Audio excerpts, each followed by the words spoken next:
আমরা যে জিকির করলাম লা ইলাহা ইল্লাল্লাহ, আল্লাহ রাসূল বলেছেন আফজালু জিকির লা ইলাহা ইল্লাল্লাহ, সবচাইতে উত্তম জিকির। বাবা আদম থেকে আমাদের নবী পর্যন্ত সমস্ত নবী এই লা ইলাহা ইল্লাল্লাহর জিকির করেছেন এবং আমাদের নবীর 17 জন সাহাবীকে কেবলমাত্র শুধুমাত্র এই লা ইলাহা ইল্লাল্লাহ জিকির করার কারণে কাফেরেরা হত্যা করছে। কতজন? 17 জন। তারা এক ওয়াক্ত নামাজও পায়নি, তারা রমজান মাসে রোজাই পায়নি, শুধু জিকির করার অপরাধে। জিকির করা তাদের কাছে একটা অপরাধ, আর এই অপরাধের কারণে 17 জনকে মক্কার কাফেরেরা হত্যা করছে। কোরআনের কোন জায়গায় আল্লাহ বলেনি যে আমার নামাজ পড়ে আমিও তার নামাজ পড়ি, যে আমার হজ করে আমিও তার হজ করি, যে আমার জাকাত দেয় আমিও তার জাকাত দেই, যে আমার রোজা করে আমিও তার রোজা করি। এ কথা কোরআন হাদিসের কোনো জায়গাতে নেই। কিন্তু আল্লাহ বলেছেন যে আমার জিকির করে আমি আল্লাহও তার জিকির করি। ফাজকুরুনি আযকুরকুম। তাহলে কি বুঝলেন? জিকিরের দাম সবচাইতে কম না বেশি? নামাজের চাইতেও, রোজার চাইতেও, হজের চাইতেও, জাকাতের চাইতেও জিকিরের দাম আল্লাহর কাছে কোটি কোটি গুণ বেশি। আপনারা সেই জিকির করার সময় জবান খুললেন না, আস্তে আস্তে মেয়া করে জিকির করলেন। ভণ্ডদের জিকির দেখছেন? ভণ্ড যারা, আমার দয়াল বাবার দরবারেতে কেউ ফিরে না খালি হাতে।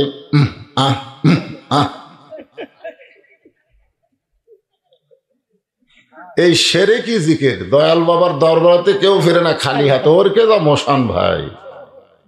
আর সবচাইতে উত্তম জিকির কলেমা, সেই জিকির করার সময় জবান খোলে না।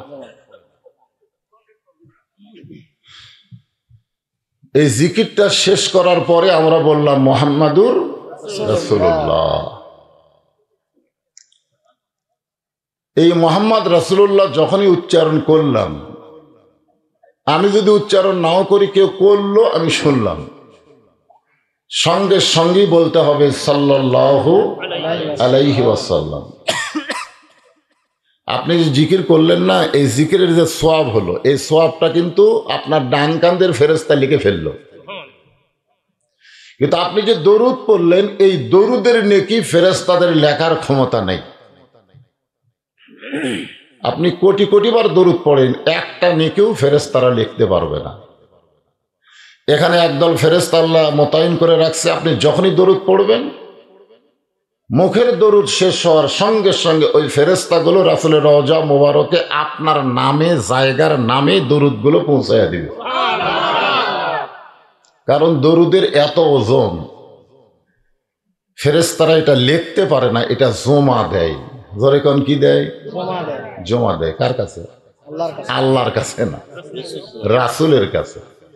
হ্যাঁ, আছেন আমার মুক্তার, আছেন আমার বারিস্টার, সেই বিচারের হাইকোর্টেতে তিনি আমায় করবেন পার। আমি পাপী, রাসূল জাবিনদার। আল্লাহ যখন আমাদের হাকিম হয়ে আমাদের আসামি বানায় বিচার করবেন, বিচারের মধ্যে একটা প্রথম পয়েন্ট হলো নেকি আর পাপের ওজন হবে।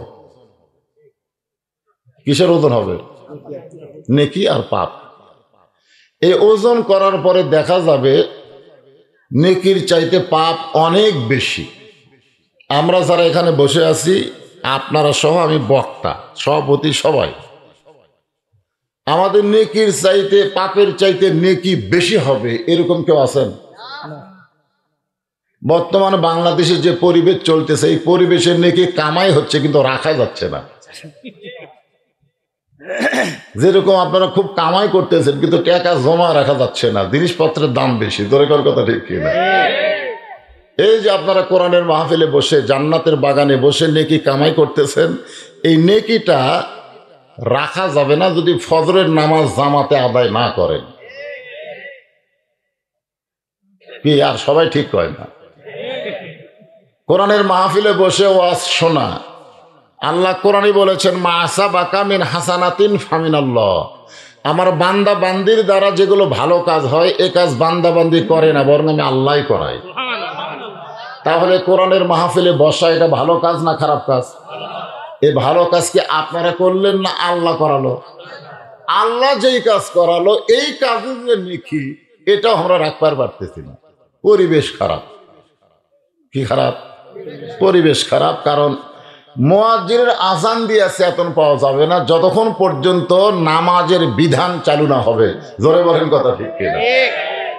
যখন নামাজ না পড়লে পাছার উপর 10 টাকা করে বাড়ি,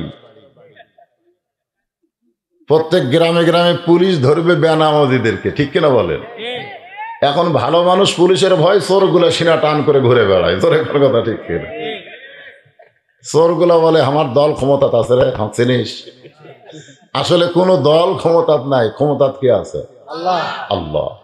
কেউ যদি বলে যে আওয়ামী লীগ ক্ষমতাত আছে, অমুক দল ক্ষমতা আছে, বলা মাত্রই তার ঈমান চলে যাবে, বলা মাত্রই সে বেঈমান হয়ে যাবে। কারণ অহু আলা কুল্লি শাইইন কদির, কোরআনের আয়াতের বরখেলাপ হবে।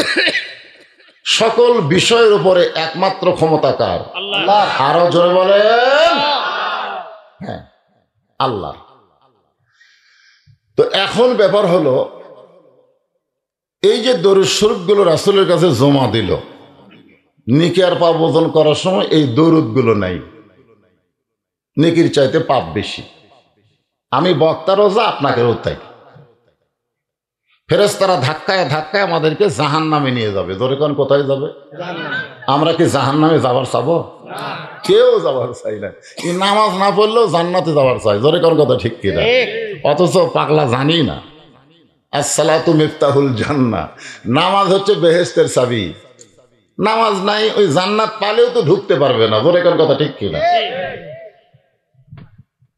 আমরা সবসময় দোয়া করি, আল্লাহুম্মা ইন্না নাসআলুকাল জান্নাতা ওয়া নাউযু বিকা মিনান নার। আল্লাহ তোমার কাছে আমরা জান্নাত চাই, জাহান্নাম থেকে পানা চাই, ঠিক কিনা বলেন? তো এখন ব্যাপার হলো, ফেরেশতারা আমাদেরকে ধাক্কায় ধাক্কায় যখন জাহান্নামের কিনারায় নিয়ে যাবে, একেবারে আর এক ধাক্কা মারলেই আমরা জাহান্নামে পড়ব, ঠিক ওই সময় একজন মহামানব আমাদের সামনে দুইখানা হাত প্রসারিত করে দাঁড়িয়ে যাবেন। এইভাবে দুই হাত প্রসারিত করে দাঁড়িয়ে যাবেন আমাদের সামনে। আল্লাহ সঙ্গে সঙ্গে ফেরেশতাদের পা গুলো ব্রেক করে দিবে, আর ধাক্কা মারার জন্য যে হাত আছে হাতটা লুলে হয়ে যাবে। কি হবে? পা হবে ব্রেক, হাত হবে লুলে। তাহলে ধাক্কা মারা পারবে? কারণ সামনে কে দাঁড়াচ্ছে? একজন মহামানব। আল্লাহ জিবরাইলকে বলবেন, যাও আমার দোস্তকে সালাম দাও। নবী না, দোস্ত। আল্লাহ জিবরাইলকে বলবেন, আমার দোস্তকে সালাম দাও। ফেরেশতা জিবরাইল এসে সালাম দিবেন, আসসালামু আলাইকা ইয়া রাসূলুল্লাহ। নবী সালামের উত্তর দিবেন না। আবার জিবরাইল সালাম দিবেন, নবী সালামের উত্তর দিবেন না। তৃতীয়বার যখন সালাম দিবার যাবেন, নবী রাগ করে বলবেন, সালাম দিলে সহি ভাবে দাও। সহি? এটা কিসের সালাম? বলি, ইয়া রাসূলুল্লাহ, আপনাকে দুনিয়াতে 24,000 বার সালাম দিছি, কোনোদিনও ভুল ধরেননি। এখানে যারা আলেম আছেন তারা জানেন, কা হলো 1 বচন, কুমা হলো 2 বচন, কুম হলো বহু বচন। তো জিবরাইল, তুমি দুনিয়াতে আমার সালাম দিছে, আমি তখন একলা ছিলাম, আমার কান্দেও কোনো ফেরেশতা ছিল না। সুবহানাল্লাহ। আমাদের 2 কান্দে 2টা ফেরেশতা আছে না নাই? কিন্তু নবীর কান্দে নাই। কেন নাই? 2 কারণ।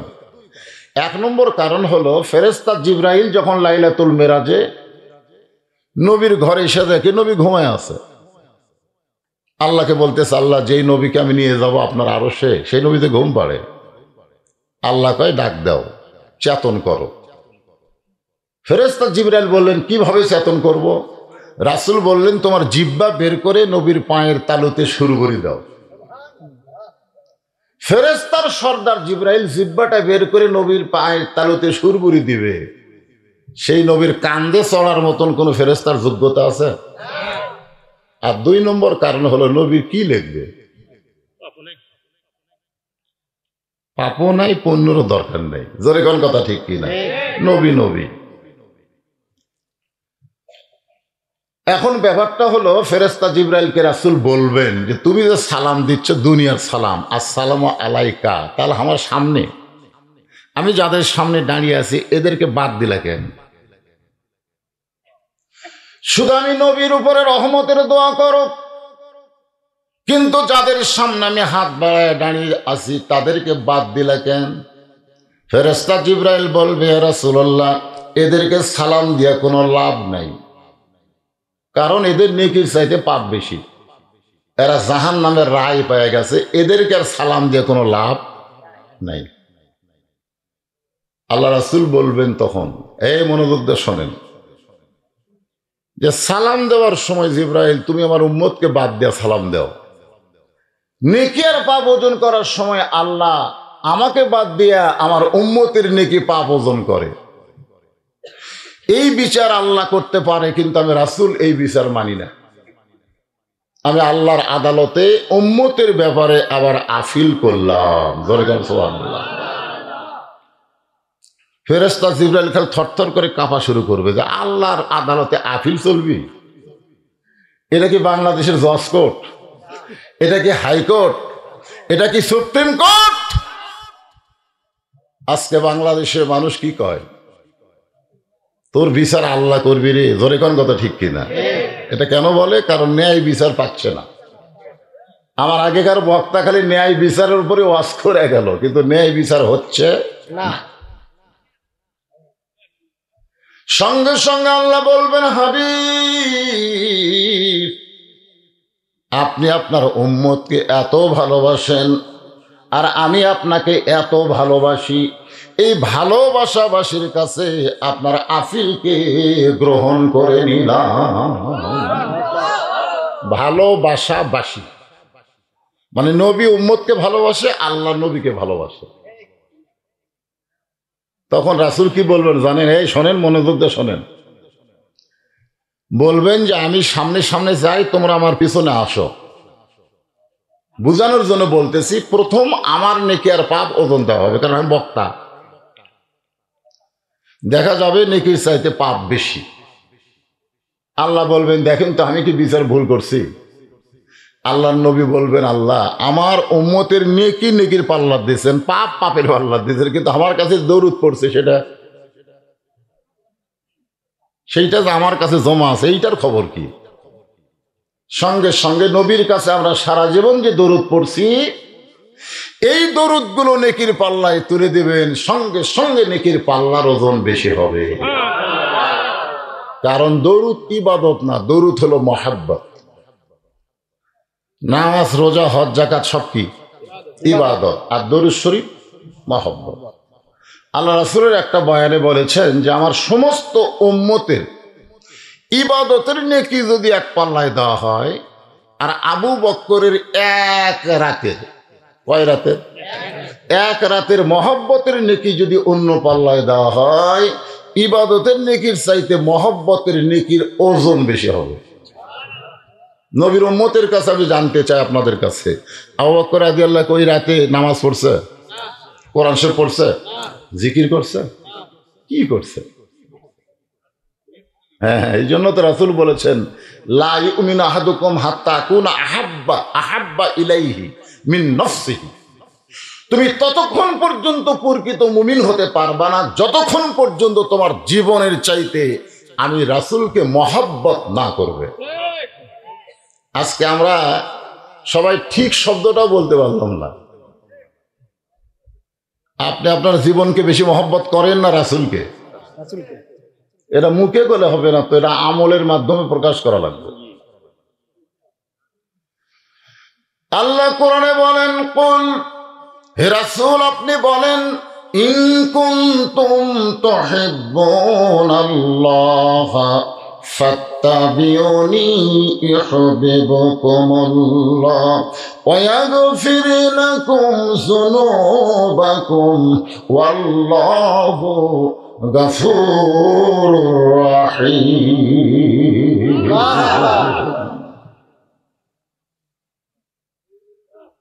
আমরা কোনো সময় দরুদ পড়তে আলসামি করব যখনই নবীর নাম উচ্চারণ হবে জবান খুলে বলবো সাল্লাল্লাহু আলাইহি ওয়াসাল্লাম। ইটাইল পূর্বপাড়া মদিনা জামে মসজিদ কমিটি কর্তৃক আয়োজিত আজকের 7ম অধিবেশন বিরাট তাফসিরুল কোরআন ওয়াজ মাহফিল। আজকের এই মাহফিল আল্লাহ তাআলা যিনাকে সম্মানিত সভাপতির আসনে কবুল করেছেন হযরত মাওলানা মোহাম্মদ রফিকুল ইসলাম খতিব, অত্র জামে মসজিদ ভাই মনে হয়, মাশাআল্লাহ। আজকের মাহফিলের সহ সভাপতি হাফেজ হযরত মাওলানা মোহাম্মদ আতওয়ার রহমান পেশ ইমাম, অত্র জামে মসজিদ। একেবারে মসজিদের 2 ইমামকে এরা সভাপতির দায়িত্ব দিয়ে দিয়েছে, সুবহানাল্লাহ। আসলে আলেমদের দাম কম কিন্তু সম্মান বেশি, দাম খুবই কম। আলেমদের গুরুত্ব দেয় না সব জায়গায়, কিন্তু মসজিদের মধ্যে গেলে বেকায়দা। সেরকম কি কায়দা? আলেমদের দাম কম কিন্তু সম্মান বেশি। জোরে কোন কি বেশি? এ কোরআন শরীফের দাম কম কিন্তু সম্মান বেশি। আজকে বাংলাদেশে সব শিক্ষার কাছে কোরআনের দাম আছে কিন্তু সম্মান বেশি। আজকের মাহফিলের সম্মানিত প্রধান অতিথি জনাব মোহাম্মদ আবু সাইদ আল মাহমুদ স্বপন, সম্মানিত এমপি সাহেব। আজকের মাহফিলের সম্মানিত বরেণ্য অতিথি জনাব মোহাম্মদ মিজানুর রহমান ও মিনফুজুর রহমান। আজকের মাহফিলের বিশেষ অতিথিবৃন্দ যিনারা রয়েছেন সকলকেই অন্তরের অন্তঃস্থল থেকে আমি শুভেচ্ছা জ্ঞাপন করছি। সম্মানিত ওলামায়ে কেরাম, আপনাদের মাঝে মাঝে যে সমস্ত আলেম ওলামা বসে আছেন, মঞ্চে উপবিষ্ট আছেন, এবং মাগরিবের নামাজের পর থেকে আমি টেজে আসার আগ পর্যন্ত অত্যন্ত গুরুত্বপূর্ণ আলোচনা করে আপনাদেরকে শোনালেন। বিশেষ করে আমার আগে হযরত মাওলানা আইয়ুব আলী আনসারী সাহেব হযরত সাঈদ ইবনে আমিরের বিরুদ্ধে যে 4টা অভিযোগ করেছিল ওমরের আদালতে, এর উপরে তিনি আলোচনা করতেছিলেন, ঠিক কিনা বলেন? আরো সময় পেলে আরো সুন্দর সুন্দর কথা আপনাদের সামনে উপস্থিত করতে পারতেন, কিন্তু সমস্যা হলো সময়ের দিকে খেয়াল করে, বুঝতেছেন না? আমরা সব জায়গায় সময়ের দাম না দিলেও কোরআনের মাহফিলে কিন্তু আমরা দাম দেই কি দেই না? আমি আসার পরে যদি দ্বিতীয় বক্তা স্বৈরাচারীর মতন বসা থাকে, 5 বছর যাওয়ার পরেও যদি বলে ক্ষমতা ছাড়বো না, এইটাই হলো স্বৈরাচারী। জোরে কোন কথা, ঠিক কিনা? এই তো, অন্য কিছু না। উনি বুঝবার পারছে আমার সময় শেষ, কারণ 1 আলে 2 আর থাকে না। আমি অন্তরের অন্তঃস্থল থেকে দোয়া করি আমাদের যে শূন্য স্থান, আমরা কিন্তু শূন্য হয়ে যাচ্ছি, ঠিক কিনা বলেন? আমার সাথেকার যারা বক্তা, আমার ওয়াজের বয়স হলো 38 বছর। কয় বছর ওয়াজের বয়স? আমার সাথে যারা ওয়াজ শুরু করছিল তারা অধিকাংশই মারা গেছে, আর কেউ কেউ জীবিত আছে কিন্তু এখন বউলিয়া শুয়ে আছে, ময়দানে নাই। কিন্তু আল্লাহ এখন পর্যন্ত আমার এই ময়দানে রাখছেন। 1 ডিসেম্বর আমার অ্যাক্সিডেন্ট হয়েছিল, গোটা গাড়ি ভাঙ্গা চুরমার, কিন্তু হামাক চুরমার আল্লাহ করেনি। হয়তো আপনাকে এই মাহফিলের জন্যই। ধরে করেন সুবহানাল্লাহ। তো যাই হোক, আমার সামনে আল্লাহ যিনাদেরকে কবুল করেছেন, করবেন, মানে এখনো আসা শুরু হয়নি, আরো লোক আসবেন। আমি তো জানি আপনাদের গ্রামে কত লোক ঢুকছে, ঠিক না? সবাই বলতেছে হুজুর প্রত্যেকটা বাড়ির যা ঢুকছে, এই ঢোকা লোকগুলোকে বাইর করে দেওয়া লাগবে, কারণ এরা মাহফিলের উদ্দেশ্যেই কিন্তু আপনাদের বাড়িতে আইছে। জোরে কোন কথা, ঠিক কিনা? না খাওয়ার উদ্দেশ্যে? খাওয়ার উদ্দেশ্যে।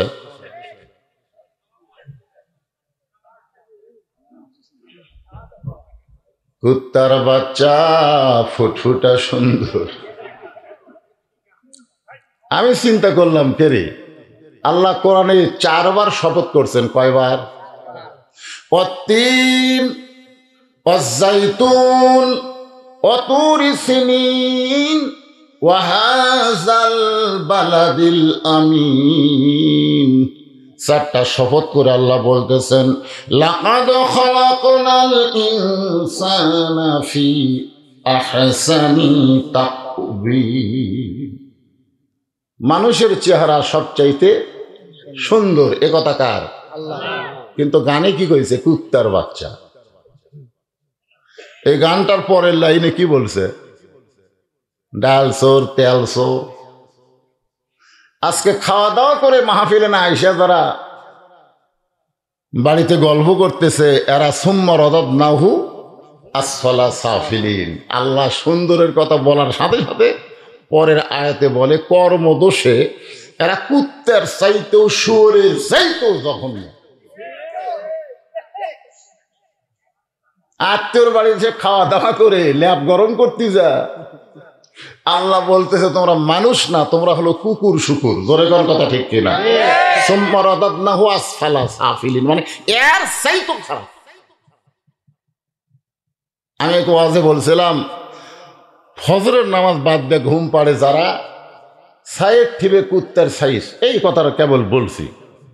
ইতিমধ্যে কয়েকটা কুত্তা এসে কাউ কাউ শুরু করছে, মানে সাইডে কাউ কাউ করে। আমি যখনই শুরু করি ওয়াজ তখনই, মানে ওরা আমাকে বুঝাচ্ছে, হুজুর বেনামাজিকে আপনি কুত্তার সাথে তুলনা করবেন না, এরা কুত্তার চাইতেও খারাপ। আমি যেই কইলাম কুত্তার চাইতেও খারাপ, আল্লাহর কি শান, সব কুত্তা চলে গেল।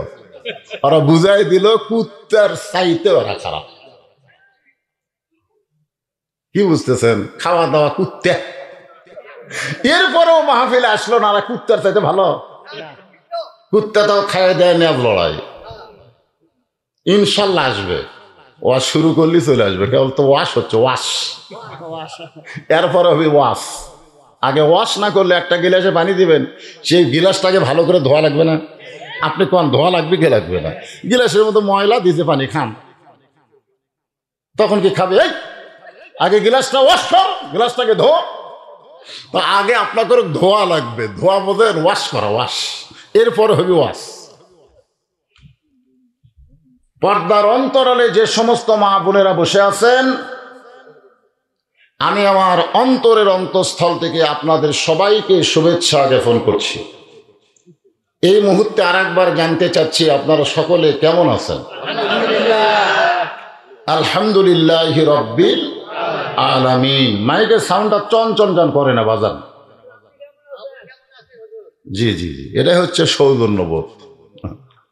বক্তা কেমন আছে এটা জানা দরকার, ঠিক না? তুর পর্বতের কিনারায় মুসা নবী দাঁড়িয়ে, কিছুক্ষণ পরে আল্লাহ বলতেছে, মুসা তুমি কেমন আছো? মুসা আলাইহিস সালাম বললেন আলহামদুলিল্লাহ। তো মুসা আলাইহিস সালামের মনে মনে চিন্তা হয় যে আমি তো আলহামদুলিল্লাহ, আল্লাহ কেমন? তো জিজ্ঞাসা করতেছে, আল্লাহ আপনি কেমন আছেন? তো আল্লাহ এখন কি বলবে? আলহামদুলিল্লাহ। মুসা বলতেছে, আল্লাহ আপনি কেমন আছেন? একলা একলা আছেন, আপনার কাছে কেউ নেই। কোন দেশেতে আছো আল্লাহ? কোথায় তোমার বাসা?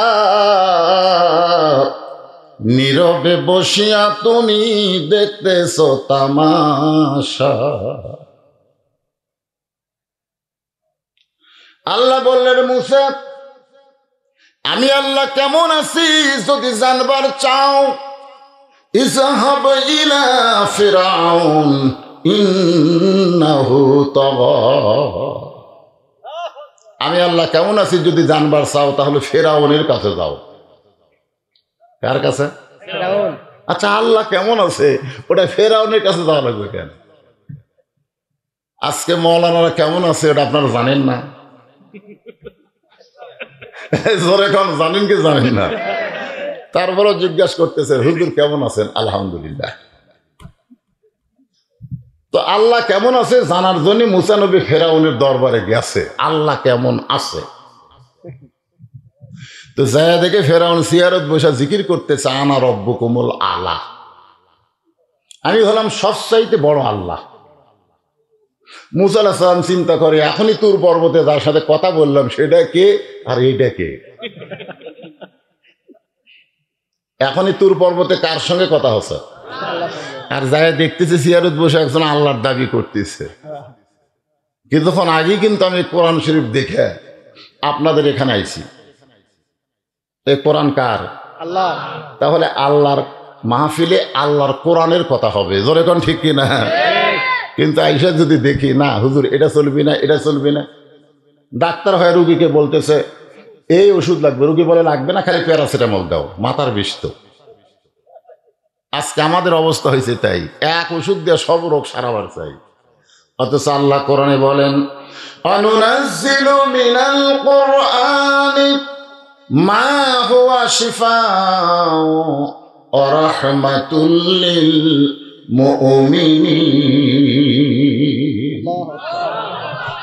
এই কোরআন আজকে যুবকেরা জানলা দরজা বন্ধ করে মোবাইলের অশ্লীল ভিডিও দেখে, মনে করে বাপ মা ঘুমাইছে রে, কেউ চেতন নাই, দরজা জানলাও বন্ধ, ইচ্ছা মতো দেখি। আপনি বলেন তো সবাই ঘুমাইলে একজন ঘুমায় না, তিনি কে? সাত দরজা জানলা সব যদি থাকে তারপরও যিনি দেখে তিনি কে?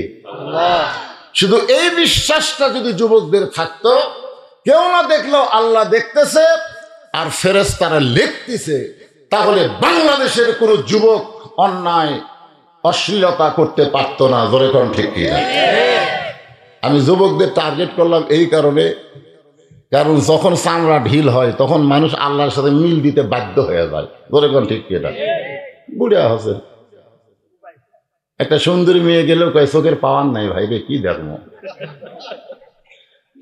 আয়নার সামনে যখনই চেহারা দেখে চুল দাড়ি পাকা দিয়ে কয় আমার সময় শেষ। তখন আব্দুল আলিমের গানটা খুব মনে হয়, মিশে মায়াই বন্দি থাইকা করলাম কত খেলা, পশ্চিমে তাকিয়া দেখো তোমার জীবনের ডুইবা গেছে বেলা, এক পলকের নাই ভরসা, এক পলকের নাই ভরসা, মিশে সকল আশা, কখন বুঝি দারুণ ঝড়ে ভাঙবে তোমার বাসা। কি মনে করতেছেন?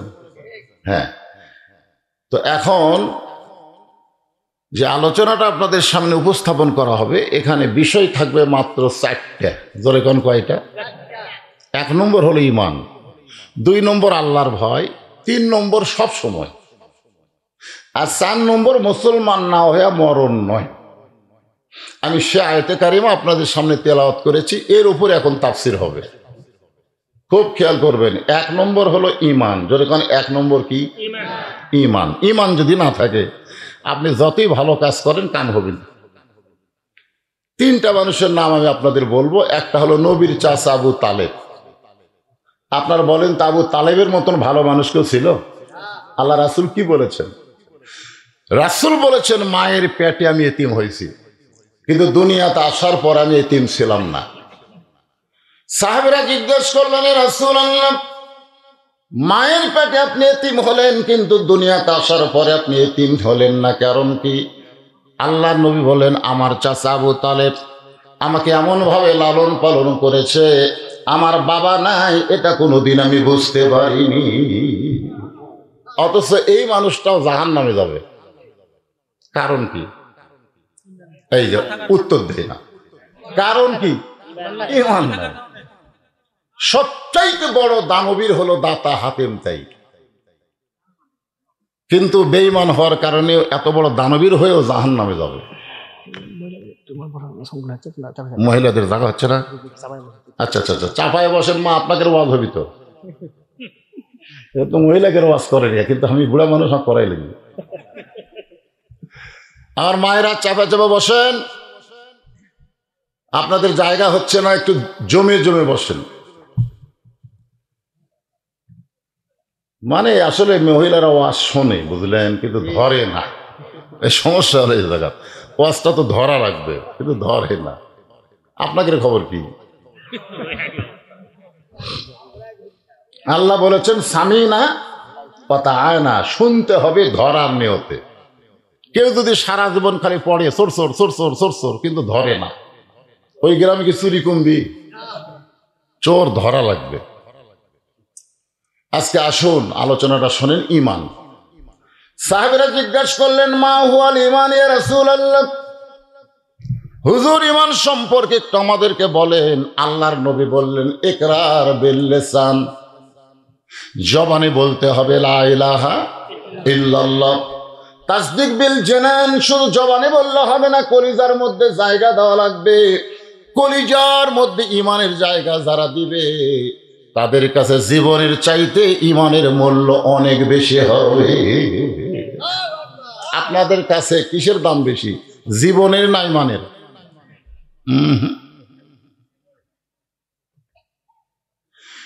অন্তর থেকে কথাটা বলেন তো, আপনারা আসলে কি ইমানের দাম বেশি না জীবনের দাম বেশি?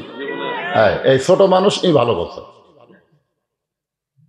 যদি আজকে আমরা ইমানের দাম দিতাম তাহলে জীবনের ভয়ে আমরা বাতিলের সঙ্গে আপোষ করতাম না। ধরে কোন কথা ঠিক কিনা? কুল জাল হক আযাহাকাল বাতিল ইন্নাল বাতিলা কানা যাহুকা। অন্যায়ের সাথে আপোষ করে আমরা বেঁচে আছি। যতই বাঁচার চেষ্টা করেন বাঁচতে পারবেন না। যতই বাঁচার চেষ্টা করে আমরা বাঁচতে পারবো না, একদিন আমাদেরকে মরতেই হবে। ঠিক কিনা বলেন? আল্লাহ বলেছেন মরে যাও, কিন্তু মুসলমান না হইয়া তোমরা মরিও না।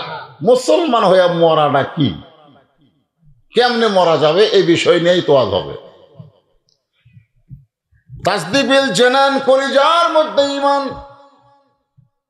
আমার মায়েরা যারা পর্দার অন্তর আছেন শোনেন, কলিজার মধ্যে ঈমানের জায়গা যখন হবে, ওই মানুষটা একটাবারও মৃত্যু নিয়ে চিন্তা করবে না, কারণ মরে গেলে তার জন্য ভালো না খারাপ।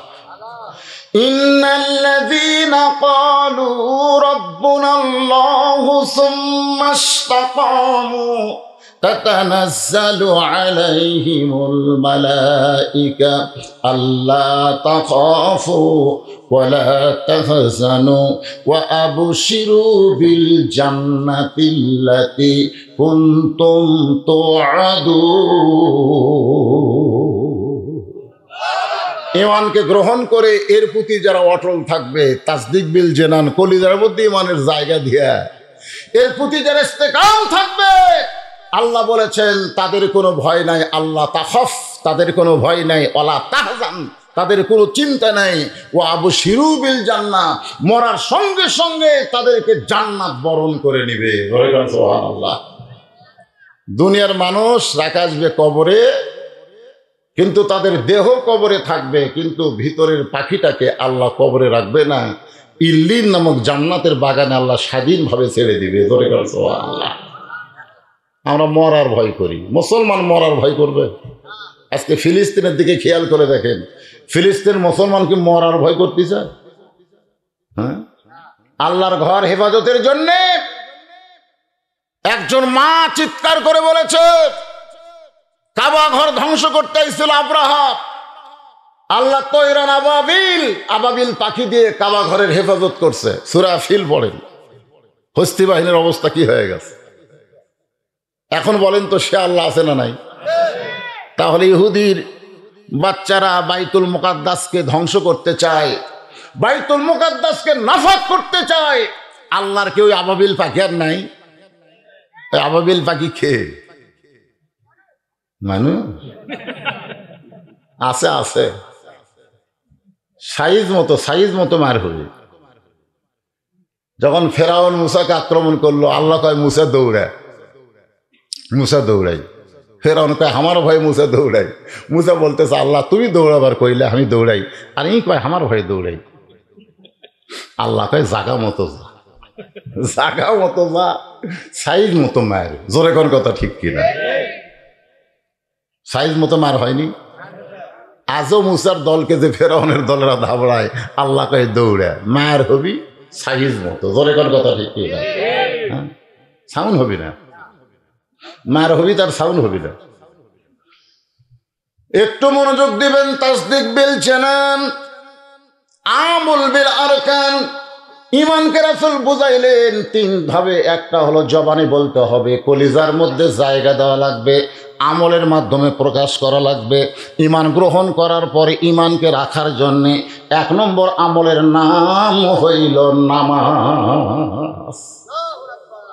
ঈমানকে রাখার জন্যে 1 নম্বর আমলের নাম কি? রাসূল বলেছেন লা সালাতা লা ঈমানা, যার নামাজ নাই তার ঈমান নেই। আপনাকে মসজিদের পূর্ব পাড়া মদিনা মসজিদ, ও বাবা নামও থোছে রে মদিনা, সুবহানাল্লাহ। মনে বড় আশা ছিল যাব মদিনায়, সালাম আমি করব গিয়া, সালাম আমি করব গিয়া নবীজি রওজায়। কে রে, এই দুটা নিয়ে একই পোশাক রে। একবার এই দুইটা উঠলো, খোঁজ না দেখেন এরা সিজার করা, খোঁজ না দেখেন। কারণ সিজার করার বাচ্চারা অস্থির হয়। বাংলাদেশে শোনেন, বাংলাদেশের কোনো ডাক্তার, বড় বড় ডাক্তার, তাদের বইয়েও কে কোনোদিন সিজার করায় না। কারণ জানে সিজার করলে বাচ্চারও ক্ষতি, মায়েরও ক্ষতি। 1 নম্বর হলো ডাক্তারের বইয়ের সিজার লাগে না, ধরে কারণ কি লাগে না। 2 নম্বর হলো মৌলানার বাড়িতে কোনোদিন মিলাদ হয় না। মৌলবীরা পরের বাড়িতে মিলাদ পড়ায়, কিন্তু নিজের বাড়িতে হয় না। আর 3 নম্বর কথা হলো পীরের বউ কোনোদিন মুরিদ হয় না, কারণ পীরের বউ জানে আমার স্বামী 1 নম্বর লুচ্চা, মাঝে মধ্যে মুরিদের বইয়ের দিকে তাকায়, এর হাতে মুরিদ হয়ে লাভ নেই। আমি কয়টা কথা বললাম? 3টা। খুব খেয়াল করবেন, ঘাটে ঘাটে মিল। কারণ ডাক্তাররা এখন কষাই হয়ে গেছে। নরমালে 2 দিন পরেই বাচ্চা হবে, কিন্তু আলট্রাসাউন্ড করে বলতেছে কাত হয়ে আছে, বেকা হয়ে আছে, পানি শুকা গেছে। মেয়ে মানুষ তো অধৈর্য, এখনকার মেয়েরা কে ধৈর্যই নাই। কি বলবো প্রসবের কথা, মা বিনে সেই ব্যথা কেউ তো বুঝিবে না। মাজন ঠেকিয়া সন্তানের দায়, অকালে মা মারা যায়, কেন সে মায়ের ভক্তি করো না। এমন দরদি ভবে কেউ হবে না আমার মা, মা গো। আমার দাদি বড় হলে আমার সাথে গল্প করছে, পোক বার করতে ভাই, তোর মাথা লম্বা হয়ে গেছিল, পরে থেবে থেবে তোর মাথা আমরা গোল করছি রে। আর এখন পেট কাটা দেখে বাচ্চার ঘুমই ভাঙেনি। ডাক্তাররা কয় ঘুম যে ভাঙলো না, বড় ডাক্তার কয় 2 দিন পরে ওই এমনি হবি, আর 2 দিন আগে যে কাটছিস আমি কি করবি, ঘুমের মধ্যে আছে। তো জেতা না মরা, এটা টেস্ট করার জন্য পেটের থেকে বাইর করে একটা ঘুরে আনতে, এইরকম ঘুরে দেওয়ার পরে বাচ্চা মাথার ঝাঁকি খায়, করে কান দেওয়ার পর ওই যে ঝাঁকি খাওয়া খাসে, ওই ঝাঁকিতে বাচ্চা মোবাইল ছাড়া কান্না থামে না, মোবাইল ছাড়া ভাত খায় না। বলে কোন কথা ঠিক কিনা? এরা হলো সিজার করা, সিজার। এই যে 2টা উঠে গেল, খুঁজলে দেখে সিজার করা। এরা বেশিক্ষণ থাকতে পারবে না, অস্থির। সামনে কাতারে বসে উঠে যাওয়া দেখে যাতা কথা মনে করছে। একটু মনোযোগ দিয়ে শুনবেন, ঈমানকে রক্ষা করার জন্য 1 নম্বর আমলের নাম কি? নামাজ। কথা সবাই বলো না। এশার নামাজ মাগরিবের নামাজ পড়েনি, এখন ওয়াজ শুনতেছে, এরকম নাই? ওরা নামাজ কবে? কারা কারা মাগরিব এশার নামাজ পড়েননি? আপনারা খালি শোনেন, রাসূল বলেছে মান তারাকা সালাতু মুতাম্মিদান ফাকাত কাফারা। ইচ্ছা করে 1 ওয়াক্ত নামাজ যারা বাদ দিল, ইচ্ছা করে, আর আল্লাহর সঙ্গে কুফরি করলো। দেখছেন, নাউজুবিল্লাহ হয় না রে। আপনারা কি মন খারাপ করছেন? অনেক বছর পর আইসি, আমারও আস্তে আপনারা শুনছেন। রাত কোন দিক দিয়ে যাবি বোঝা যাবে না, হাসতে হাসতে মার হবি। জোরে কোন কথা ঠিক কিনা? আমি অন্য বক্তার মতো আগে আল্লাহ কাল চিল্লা চিল্লা মার দেই না, হাসমো মারমো। যারা মার খাবি ওরাও হাসবি, কি দিল রে। মাগরিব এশার নামাজ না পড়ে যারা ওয়াজ শুনতেছেন, ফজরের আগে যদি আপনার মৃত্যু হয়, দুনিয়ার কোটি কোটি মানুষ আপনার জানাজা দিলেও আপনি জান্নাতে যাবার পারবেন না, কারণ মরার আগেই আপনি বেঈমান হয়ে মরছেন। বলে কেন কথা ঠিক না? বাইনাল আবদি ওয়াল কুফরি তরকুস সালাত। বান্দার কাফেরের মধ্যে পৃথক করার জিনিসটার নামই হলো নামাজ। যে নামাজ পড়বে সে হবে বান্দা, যে নামাজ পড়বে না সে হলো কাফের। আমি যেই বলবো বেনামাজি, আপনার বলবেন কাফের, বলতে পারবেন না? বেনামাজি দেখেন তো কে কে বলে না, খালি কানটা খালি সাইজ করতে দেখেন তো। এই বেনামাজি মাগরিবের এশার নামাজ না পড়ার পরেও বেনামাজি কাফের যারা স্লোগান দিল ফজর থেকে যদি নামাজ ধরে, আল্লাহ বলে যত নামাজ পড়িসনি কি পাপ হয়েছে, নামাজ ধরার সঙ্গে সঙ্গে আমি আল্লাহ করে মাফ করে দিলাম। তাহলে ঈমানকে হেফাজতের জন্য 1 নম্বর আমলের নাম কি? এখন নামাজ কি করবেন? বর্তমান প্রধানমন্ত্রী 564টা মডেল মসজিদ বানায় দিস। এক একটা মসজিদ বানাইতে সরকারের 20 কোটি টাকা করে খরচ হয়েছে। এখান থেকে বোঝা গেল যে সরকার মসজিদ বানায় দেয়, এই সরকার নামাজের পক্ষের সরকার। ধরে কোন ঠিক কিনা? যদি সিনেমা বানায় দিত, যে 564টা সিনেমা বানায় দিত, তাহলে বোঝা যাইতো এই সরকার ইসলামের না। কিন্তু 564 সিনেমা বানায় মসজিদ বানায় দিছে। বিশ্বাস করতে হবে এই সরকার হলো মসজিদের সরকার, ইসলামের সরকার। বলে কোন ঠিক না? কিন্তু